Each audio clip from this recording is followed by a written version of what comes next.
Beachjet. We're sitting here on the ramp at Sanderson Airport. It's a perfect day for an introductory flight. We've already started engines on the ramp and we're ready to go here.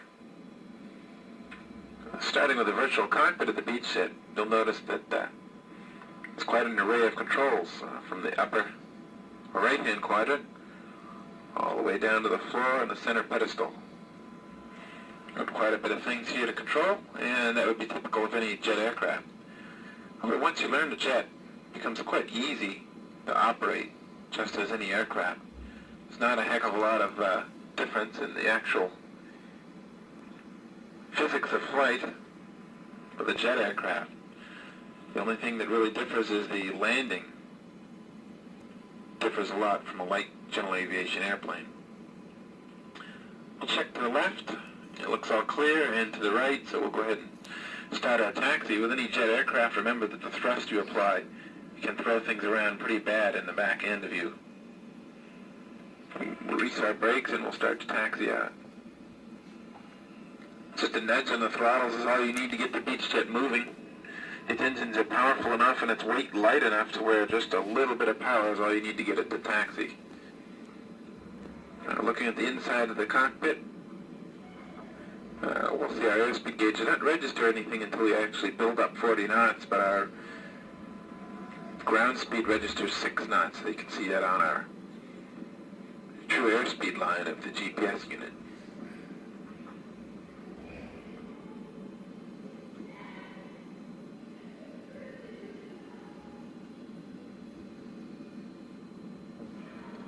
As we taxi, we want to make sure that our flight controls are free and correct, and all our checklist items have been met.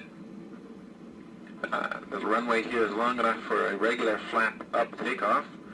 We've got about half tanks of fuel, and a good weather day outside, not very hot or anything, so takeoff ground run's probably only going to be about 3,500 feet or so with flaps up. And with up to 20 degrees of flaps down, you can get airborne in as little as about 2,800 feet. Here's a high overhead view of Sanderson as we taxi along. A couple of the pre-flight items we would check before takeoff include that of checking the reverse thrust operation, very important for landing and takeoff. Actually, just for landing. We're going to unlock the reversers using the star unlock key. It's going to throw the buckets open in the rear. And we'll check the deploy operation by nudging in just a touch of power, and it looks good. We'll undo that and stow the reversers. From the outside you can see them working just fine. We'll do another test. And it looks good. We'll continue our taxi. Now that we've passed that test, we certainly are ready to go. Making sure that our trim is in order. Flaps, speed brakes are stowed down. Of course, we don't want those up, or takeoff would be very difficult. Using the overhead panel at an option, we'll make sure that our anti-collision light, strobe lights are on, and our ignition remains on for departure.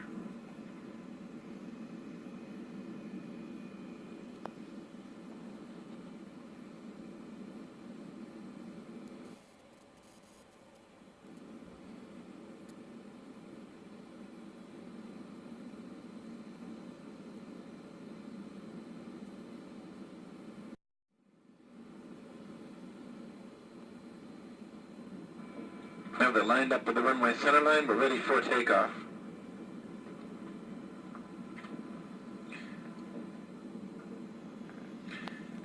Once we rotate, that will be about 130 knots. Actually, due to the cool temperatures here, we're going to rotate just a little bit sooner than that.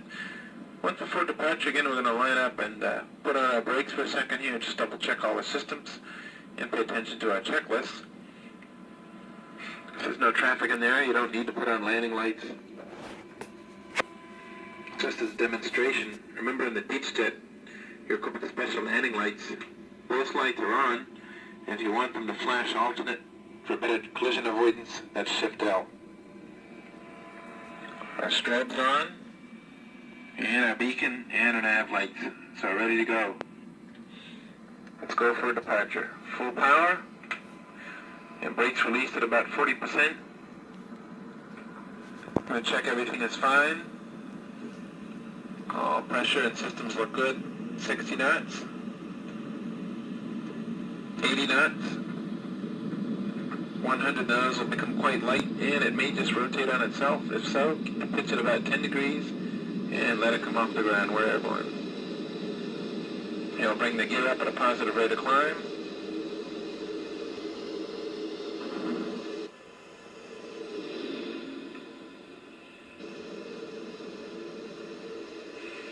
And the flaps are up. Use your backspace trim to get the auto trim working for you and help bring the nose down and trim away some of those forces as we accelerate. And we're climbing out here at about 1,300 feet a minute. And once our speed builds up past 200, our climb rate will also increase. I'm trimming the nose down for a forward climb speed of 250 knots will be my target. Anytime below 10,000 I can be at 250. I'm going to throttle back now, and any further thrust would bring us well above 250 knots.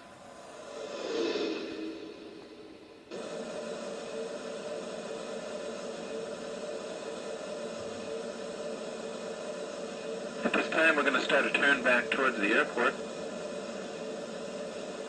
Again, due to the length of time here available, we're going to make this a short flight for you. Leave the rest for you to discover. We're 220 knots now. Power's back to about 61%.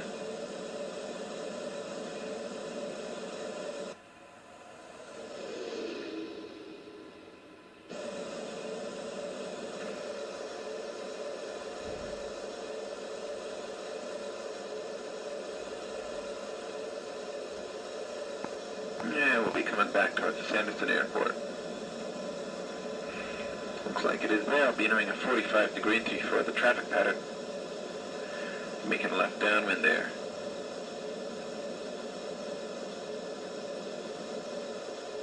Slowly easing the power back, keeping the speed at 220 or less. Remember how fast you're entering the pattern compared to somebody else.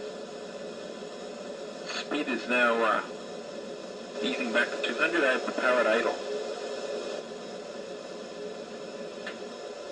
I want to keep the power at idle right now because otherwise, well, there's no need to. Coming downhill, we're slippery enough aircraft where we certainly don't need any power on the approach.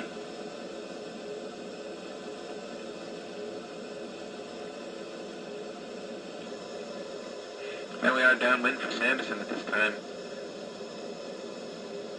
Just like in the Mooney and in the STEMI motor glider, we have spoilers.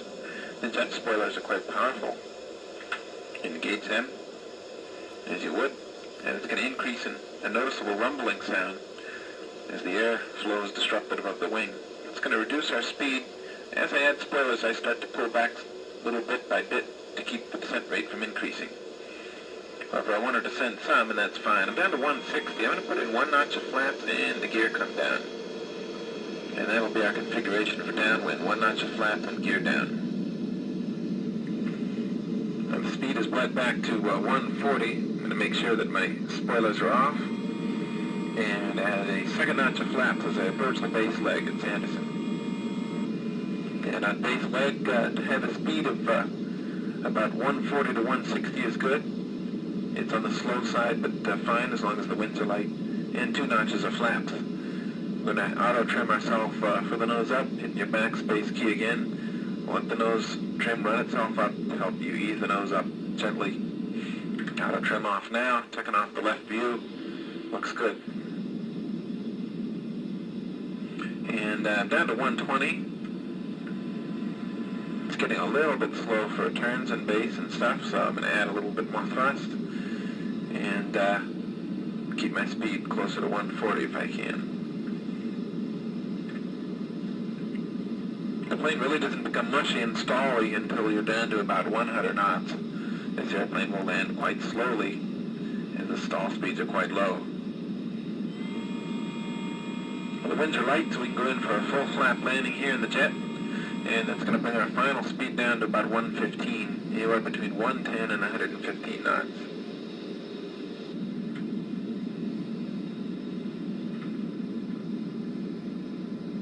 Now, with full flaps and gear down, once you're on a stabilized glide slope, you're going to have to run the throttles up to about 50 to 60% power, depending on the outside conditions. Right now, the cold temperatures we have during this recording have a low 40% power setting at 120 knots. You're landing a jet now. You're going to have to reduce the power to idle once you're much lower than in the small plane. Right here, about 30 feet up, power to idle. Keep the nose up, up, up, up, up. Main wheel contact. Keep the nose wheel off the ground for a minute. Pop the spoilers. Lower the nose. Unlock the reversers. And you're going to apply full reverse thrust. 70% reverse thrust. Speed's bleeding off. 80 knots. 70 knots. 60 knots. 50 knots. Close reversers. And we're down to about 40 knots. You can apply wheel brakes if necessary. You can stow the reversers. And wheel brakes, and we've come to a stop here using the entire runway at